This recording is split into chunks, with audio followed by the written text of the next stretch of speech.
Hello everyone, in this video we are going to discuss about Pseudomonas aeruginosa. Pseudomonas aeruginosa is a gram-negative rod as you can see in this picture, and it is an obligate aerobe flagellated organism, so it is motile in nature and it is also oxidase positive and non-lactose fermenting in nature in McConkey agar, and blue-green pigment production is seen because of piocyanin and pyoverdin, and grape-like odor is also seen. Coming to the virulence factors, how this organism can cause disease. The first virulence factor is exotoxin A. It will inhibit the protein synthesis because the ADP will ribosylate the elongation factor 2, and in turn it will inhibit the protein synthesis causing tissue necrosis. This mechanism is also seen in Corynebacterium diphtheria.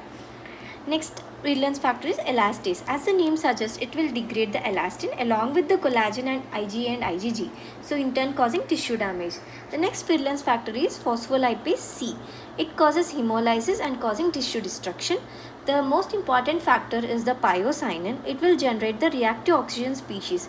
This reactive oxygen species will damage the cilia in the lungs, especially in the children with cystic fibrosis and people with cystic fibrosis, and in turn causes neutrophil damage. So this will cause recurrent chronic pneumonia in people with cystic fibrosis.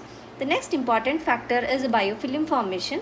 It will cause chronic infection, especially in cystic fibrosis, because it will be resistant to the immunity of the person and also resistant to the antibiotics because of this biofilm formation.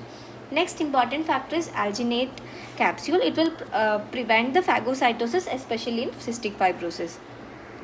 Coming to the risk factors.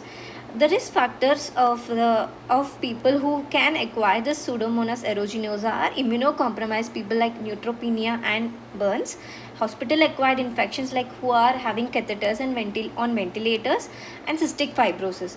So here in cystic fibrosis there is chronic pneumonia. So coming to the clinical features, the clinical features ranges from in various organs, various manifestations are seen. In skin we can see hot tub, folliculitis and ecthyma, gangrenosum. In respiratory system we can see chronic pneumonia and cystic fibrosis and ventilator assisted pneumonia. And in ear we can see swimmers ear, that is otitis externa and malignant otitis externa. In eye, especially in contact lens users, we can see contact lens keratitis. And urinary tract, whenever there is a catheter is installed, there will be catheter associated urinary tract infection, and it can cause systemically sepsis. And in bone and joint it can cause osteomyelitis in IV drug users.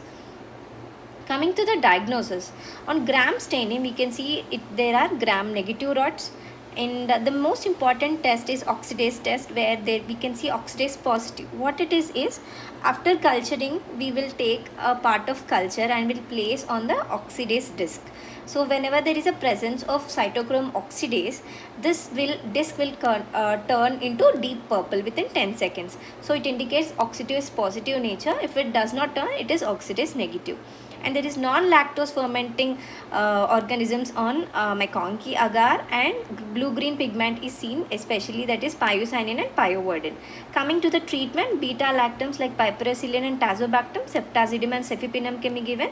Alternatively, aminoglycosides and fluoroquinolones can be given. In multi-drug resistant cases, carbapenems or colistin can also be given. So these are the important points in Pseudomonas aeruginosa.